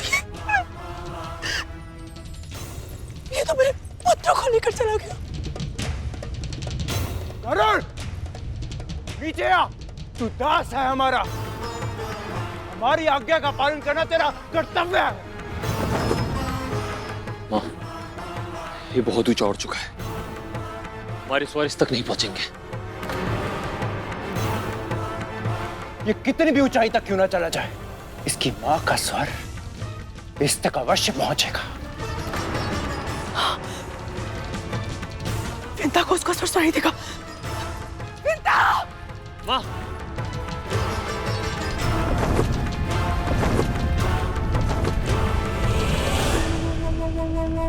कल्पना भी नहीं की थी आकाश में इतना आनंद आएगा।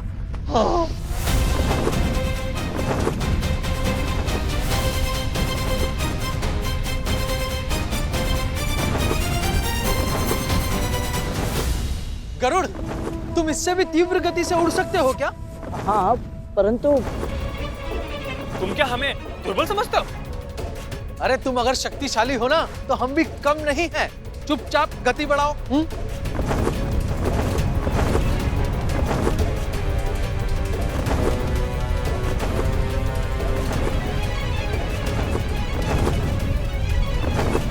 हम अंतरिक्ष में आ गए। गोतंदी भैया, कितने सारे तारे।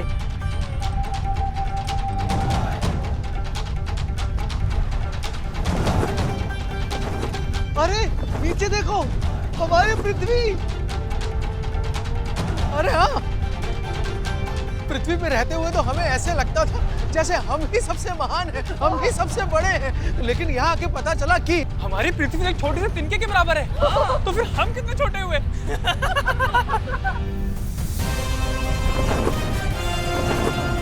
अच्छा ही हुआ कि ये सब मेरे साथ इस यात्रा पर चले आए। संभव है यह अनुभव इन्हें विनय का महत्व सिखा दे और पृथ्वी पर लौटने के बाद ये सब माँ को दासता से मुक्त कराने के लिए बड़ी माँ को मनाने में मेरी सहायता करें। विंता! विंता!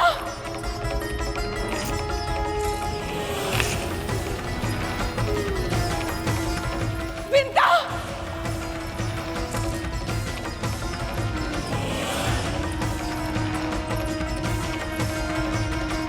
विंता!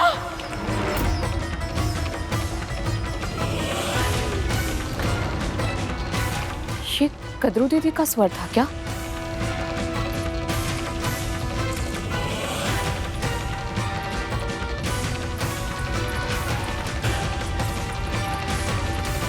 मुझे ऐसा क्यों लगा जैसे वो मुझे पुकार रही हूँ। पर वो यहाँ वन में क्या करेंगी? विंता! विंता! विंता! विंता, विंता, दीदी मेरे पुत्र को बचा ले, उनकी रक्षा कर विंता, उनकी रक्षा कर। पर हुआ क्या है? आप ऐसे क्यों कह रही हैं? वापस बुला ले उसे। सोच क्या रही है? वापस आने का आदेश दे उसे। आप इतनी घबराई हुई क्यों हैं और किसे वापस लौटने का आदेश दूं मैं? गरुड़ को। मैंने उसे सूर्य पुष्प लाने भेजा था, किंतु मेरे पुत्र भी उसके पीछे चले गए। मैंने बहुत पुकारा उसे धरती पर वापस आने के लिए, कहा किंतु उसने मेरी नहीं सुनी। वो बहुत दूर जा चुका, मेरी ध्वनि उस तक नहीं पहुंच रही है।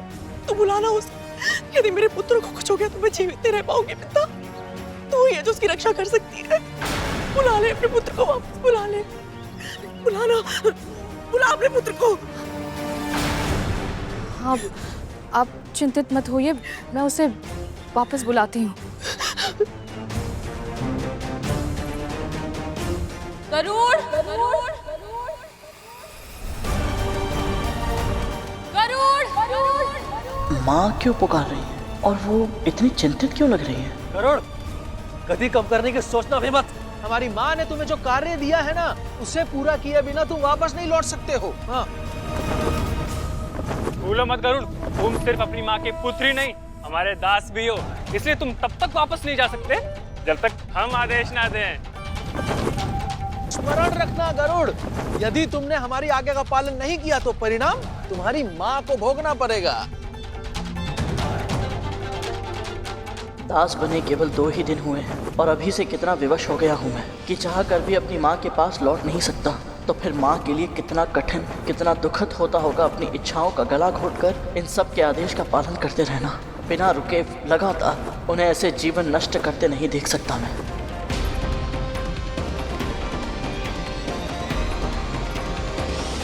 गरुड़ वापस क्यों नहीं आ रहा है विंता?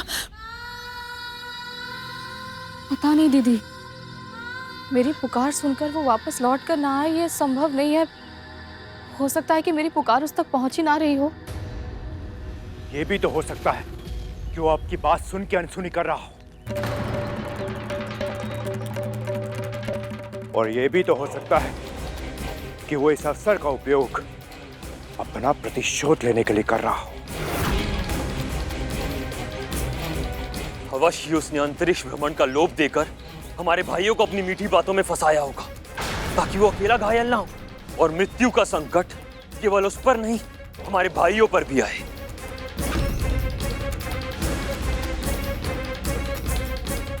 मेरा पुत्र तुम सब जैसा नहीं है। नैतिक मूल्यों का सम्मान करता है, मेरे दिए संस्कारों को मानता है। वो किसी को अपनी मीठी बातों में नहीं फंसाता, केवल सत्य और धर्म के मार्ग पर चलता है मेरा पुत्र। सब समझ में आ गया मुझे। आपने आज पवन की चर्चा इसलिए की क्योंकि आप चाहती थी कि मैं अपने पुत्र को छोड़कर यहाँ वन में आऊं और उसे सूर्यलोक जाने से रोक ना पाऊं। भली भांति जानती थी आप, सूर्यलोक में प्रवेश करना और वहां से सूर्य पुष्प लेकर वापस लौटना असंभव था, फिर भी आपने उसे यह आदेश दिया ताकि इसका पालन करने के कारण सूर्यदेव क्रोध में आ जाए और ऐसी भीषण अग्नि वर्षा करें कि मेरे पुत्र के पंख जल जाए और उसके प्राण।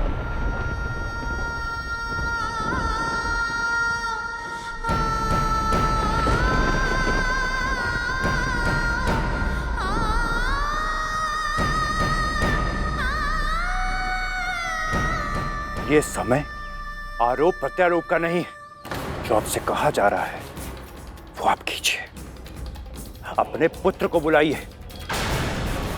यदि मेरे भाइयों का तनिक भी अहित हुआ तो मैं बस, और अब शब्द नहीं।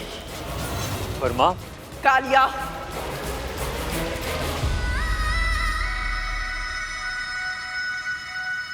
आज मैं विंता से एक महारानी की तरह नहीं, एक मां की तरह बात करना चाहती हूं।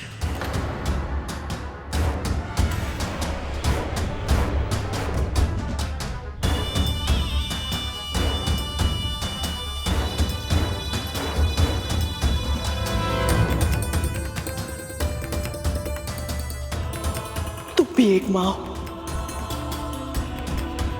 यदि अपनी संतान को कोई कष्ट होता है तो माँ को बहुत असहनीय पीड़ा होती है। ये तुमसे अधिक और कौन जान सकता है।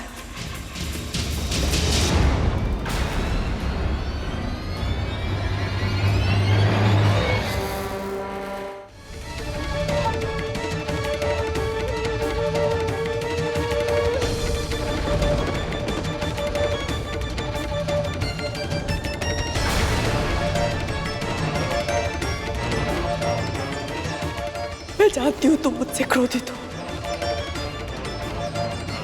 हो सकता है मुझे दंड भी देना चाहती हो और मुझे तुम्हारा हर दंड स्वीकार होगा, किंतु मेरे पुत्रों को दंड मत दो विंता।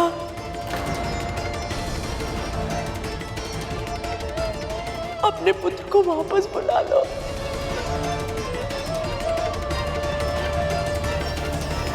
बुला लो अपने पुत्र को वापस।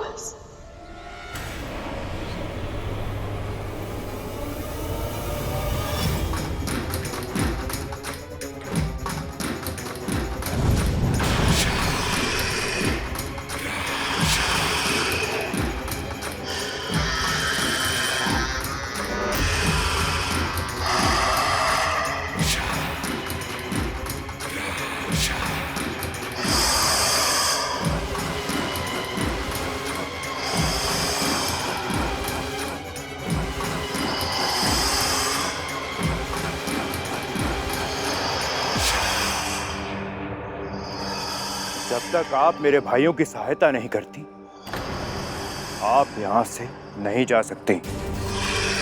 धमकी देने की आवश्यकता नहीं है पुत्र। जानती हूं मुझे क्या करना चाहिए और मैं वही करूंगी। चाहे तुम सब मेरे और मेरे पुत्र के साथ किसी भी प्रकार का षड्यंत्र क्यों ना रचो। मंदिर जाना है मुझे। अपनी पुकार मेरे पुत्र तक पहुंचाने के लिए मुझे महाविष्णु का आशीर्वाद चाहिए। मुक्त करो मुझे।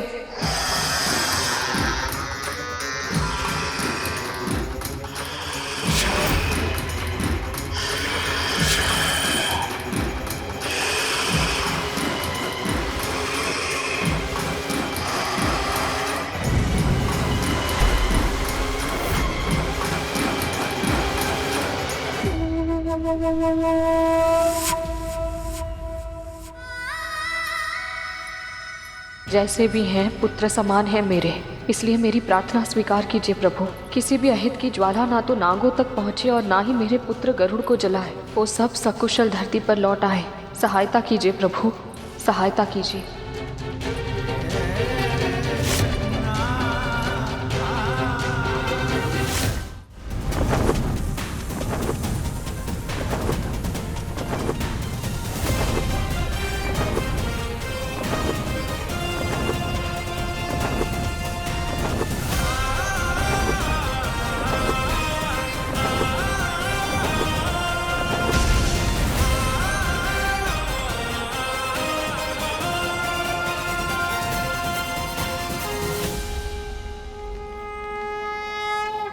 प्रणाम चंद्रदेव।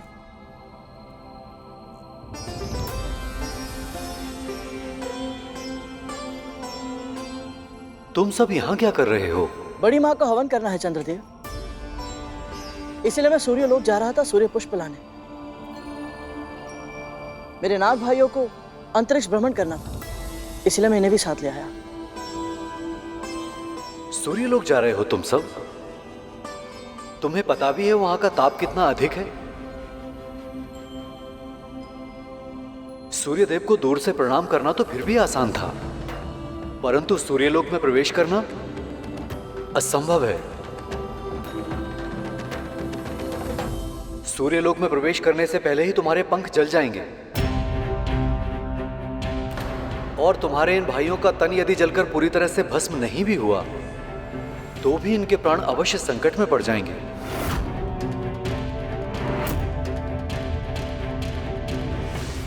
चंद्रदेव का कहना सही है। इस यात्रा में बहुत संकट है और आप सभी के प्राणों से अधिक महत्वपूर्ण नहीं है ये। मुझे लगता है कि मुझे इसी समय आप सबको घर लेकर चलना चाहिए। गरुड़, कहा जाता है पृथ्वी पे जन्म लेने वाला कोई भी देहधारी अपने देह के साथ वैकुंठ तक नहीं जा सकता, पर तुमने ये करके दिखाया ना। और हम सब केवल इसलिए वापस लौट जाएं कि इस यात्रा में हम सबके प्राण संकट में हैं। ऐसा नहीं हो सकता गरुड़। हमारी माँ ने हमारे जन्म के लिए कितनी प्रार्थनाएं की थी। हमारी माँ ने कितने मन से वरदान मांगा था कि उनके महाशक्तिशाली पुत्र हों। माना कि हम अपने बड़े भाइयों की तरह शक्तिशाली नहीं, मगर हम सब मन से योद्धा हैं। बिल्कुल सही कहा सरकुटा। हम वापस लौट के नहीं जाएंगे गरुड़। हम अपनी माँ को निराश नहीं कर सकते हैं। हम सूर्य लोक जाएंगे और ये हमारा आदेश है।